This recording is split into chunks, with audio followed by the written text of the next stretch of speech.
नमस्कार। उनकी कलम मेरी आवाज़ में आप सभी का स्वागत है। बड़ों को प्रणाम और छोटों को बहुत सा प्यार।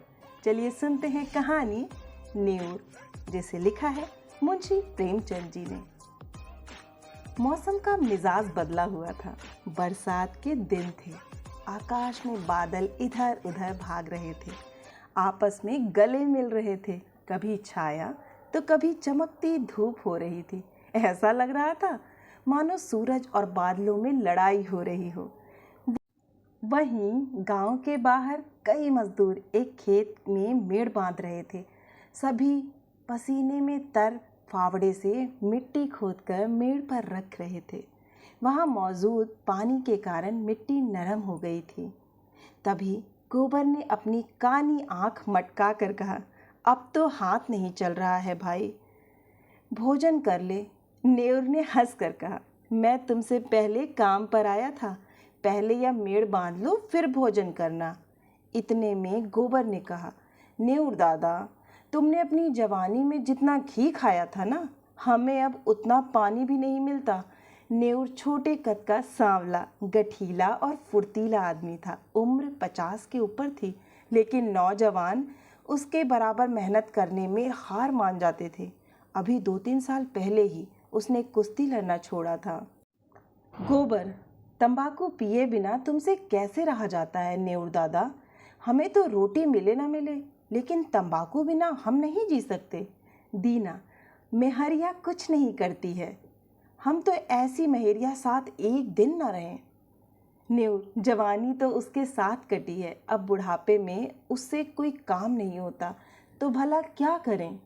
गोबर, तुमने उसे सिर चढ़ा रखा है, वरना काम क्यों नहीं करेगी? दिन भर मजे से खाट पर बैठी चिलम पीती रहती है और गांव भर से लड़ती है। तुम जरूर बूढ़े हो गए हो, लेकिन वो अब भी जवान ही है।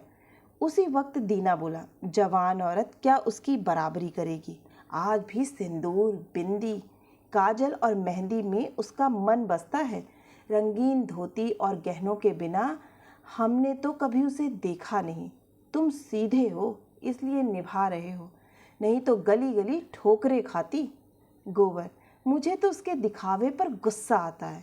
काम कुछ ना करेगी, लेकिन पहनने खाने को अच्छा ही चाहिए।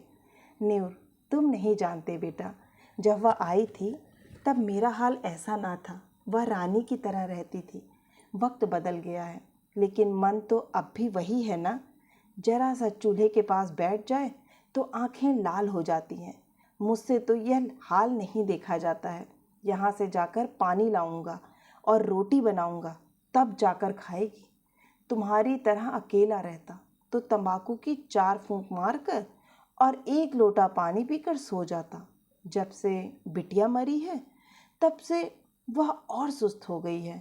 उसके मन को काफ़ी धक्का लगा है। माँ की ममता तुम नहीं समझोगे बेटा। पहले तो डांट डपट देता था, अब किस मुंह से बोलूं? दीना, कल तुम पेड़ पर काहे चढ़े थे? नेउर, बकरी के लिए पत्ती तोड़ रहा था। बिटिया को दूध पिलाने के लिए बकरी ली थी। अब वह भी बूढ़ी हो गई है, लेकिन थोड़ा दूध दे देती है। उसका दूध और रोटी ही मेरी मेहरिया का आधार है। शाम होते ही नेउर घर पहुंचा। उसने लोटा उठाया और नहाने की तैयारी करने लगा। तभी स्त्री ने खाट पर लेटे लेटे कहा, इतनी देर क्यों कर दी? काम के पीछे प्राण मत दे दो। जब पगार सबको बराबर मिलती है तो अकेले तुम क्यों जान देते हो? नेउर का मन प्रेम से भर गया। उसने सोचा, मेरी स्त्री के दिल में मेरे प्रति कितना प्रेम है। उसे मेरे मरने जीने की चिंता है। नेउर बोला, तू जरूर पिछले जन्म में देवी रही होगी। बुढ़िया बोली, रहने दो, चापलूसी बंद करो।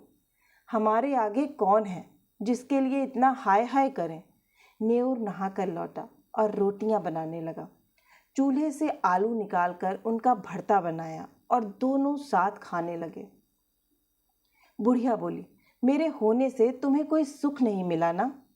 केवल पड़े पड़े खाती हूँ और तुम्हें तंग करती हूँ।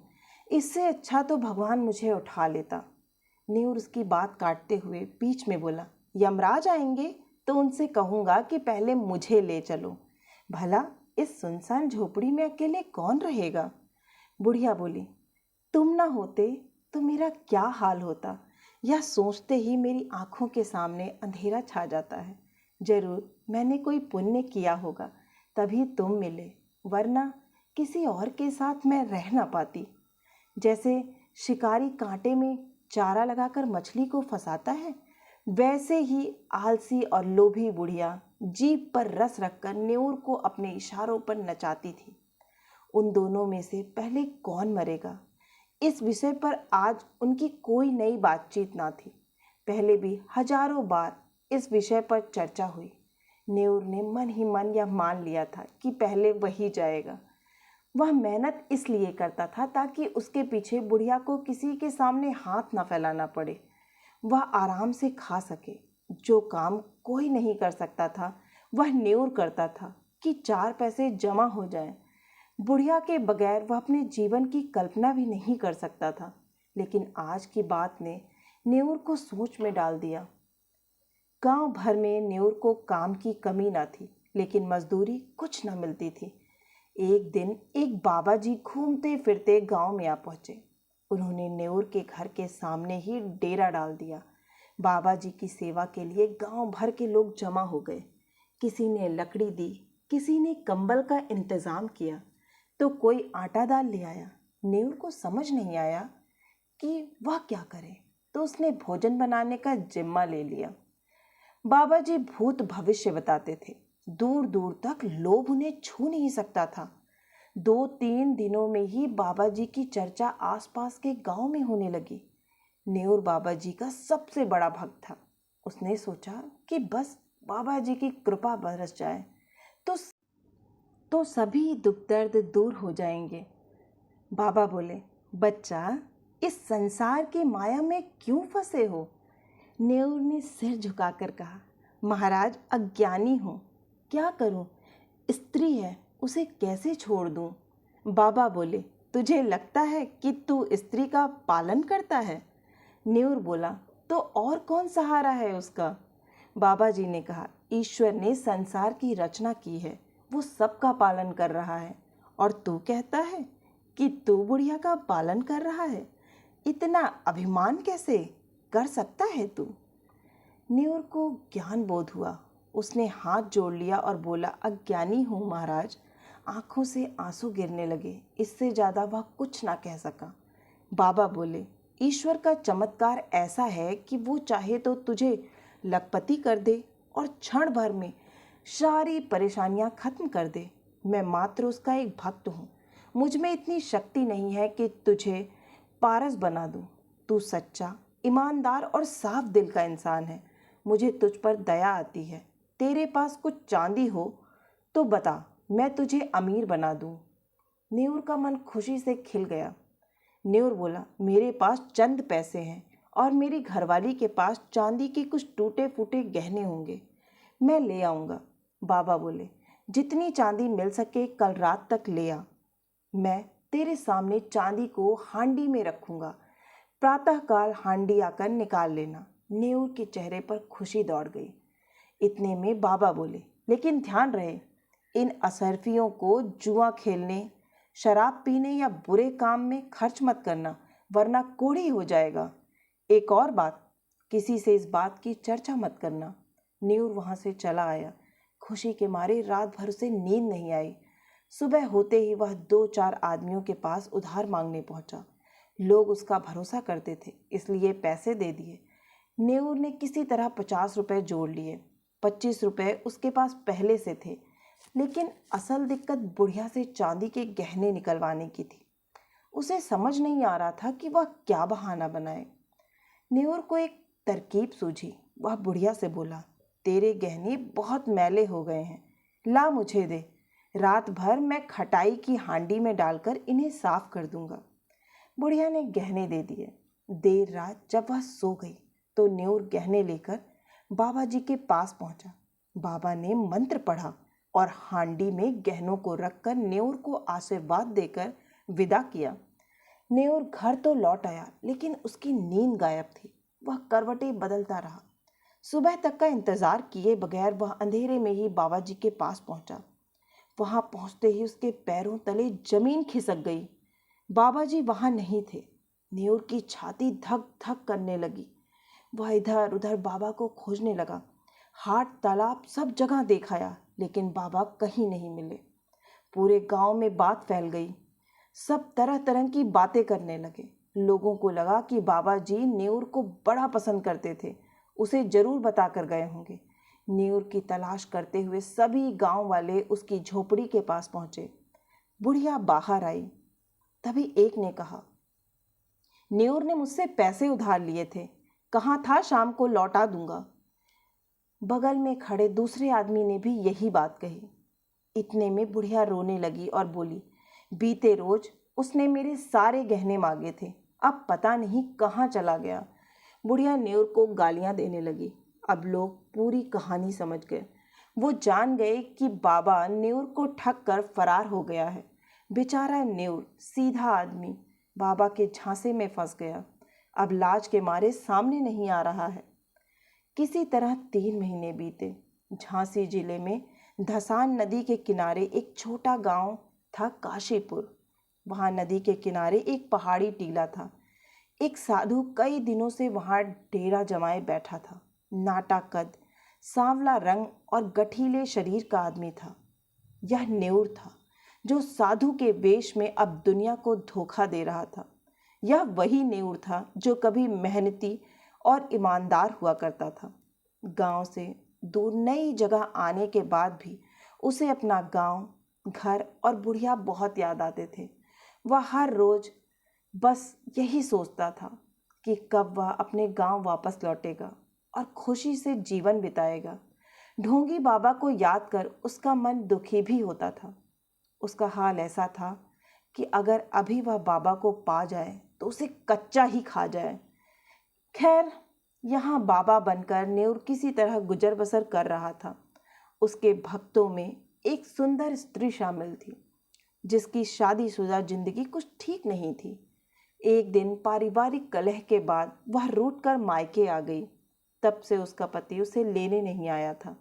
वह स्त्री किसी तरह अपने पति को वश में करना चाहती थी। एक रोज उसने बाबा जी को अपनी समस्या बताई। न्यूर को जिस शिकार की आस थी वह उसे मिलता दिखाई पड़ रहा था। वह गंभीर आवाज में बोला, बेटी, मैं हूं ना, मुझ पर भरोसा रख। भगवान ने चाहा तो सब अच्छा होगा। स्त्री बोली, मेरे भगवान तो आप ही हो, आप जो बोलेंगे वही करूंगी। न्यूर मन ही मन खुश हो रहा था। न्यूर ने कहा, तेरा काम हो जाएगा, लेकिन इसके लिए तुझे बड़ा अनुष्ठान करना पड़ेगा, जिसमें हजारों का खर्च आएगा। उस पर भी तेरा काम सफल होगा या नहीं, यह मैं नहीं बता सकता, क्योंकि सब भगवान के हाथ में है। स्त्री किसी तरह अपने पति को वश में करना चाहती थी, इसलिए वह बाबा जी के चरणों में गिर गई और सोने के गहनों की पोटली उनके सामने रख दी। महीनों से जिस समय का इंतजार न्यूर कर रहा था वह आ चुका था, लेकिन उसके हाथ पांव कांप रहे थे। उसके अंदर अजीब सी उलझन हो रही थी। वह चाहकर भी स्त्री के साथ ठग नहीं कर पा रहा था। उसके संस्कार उसे इस काम को करने से रोक रहे थे। अंत में न्यूर ने रोते हुए कहा, बेटी, यह पोटली ले जाओ, मैं तुम्हारी परीक्षा ले रहा था, तुम्हारी मनोकामना जरूर पूरी होगी। इतना कहकर वह वहां से उठा और गांव की ओर निकल पड़ा। रास्ते में तालाब देख उसने स्नान किया। तिलक भभूत से उसे घृणा हो रही थी। तकरीबन 8 दिन के लंबे सफर के बाद वह गांव पहुंचा। उसे ऐसा लगा मानो वह बेड़ियों से आजाद हुआ हो और कोई बड़ी जीत हासिल की हो। उसके पहुंचने की खबर पूरे गांव में आग की तरह फैल गई। कुछ लड़कों ने उसका स्वागत किया और बताया कि दादी तो मर गई। यह सुनते ही न्यूर का संसार उजड़ गया। वह कुछ ना बोल सका, आंखें भर आई। वह दौड़ा दौड़ा झोपड़ी में पहुंचा। किवाड़ खुला था। बुढ़िया की चारपाई जस की तस थी। चिलम और नारियल भी ज्यों का त्यों धरे हुए थे। इतने में पूरा गांव वहां आ पहुंचा। सवालों की झड़ी लग गई। किसी ने कहा, तुम कहाँ थे न्यूर दादा? तुम्हारे जाने के 3 रोज बाद ही दादी चल बसी। दिन रात तुम्हें कोसती और गालियां देती थी। तुम इतने दिन कहाँ रहे? नेउर के पास कोई जवाब ना था। वह कुछ ना बोल सका, बिल्कुल मौन हो गया, मानो जिंदा लाश। उस दिन के बाद से किसी ने नेउर को हंसते बोलते नहीं देखा। वो ना किसी से कुछ कहता और ना कुछ मांगता। गांव के बाहर सड़क के किनारे वो बैठ जाता है, जो राहगीर दे जाते उसी से अपना गुजारा करता। गांव में प्लेग फैल गया, सब गांव छोड़कर भागने लगे, पर नेउर को किसी चीज की परवाह ना थी। वह झोपड़ी के बाहर निर्जीव और अचेत पड़ा था। इस कहानी से हमें क्या सीख मिली? ईमानदारी और संस्कार सबसे बड़े हैं और इंसान को धन का लोभ नहीं करना चाहिए। आशा है कि आपको यह कहानी बहुत ही पसंद आई होगी। अगर पसंद आई है तो मुझे प्रोत्साहित करने के लिए एक लाइक करें, नीचे कमेंट करके बताएं कि आपको कहानी कैसी लग रही है।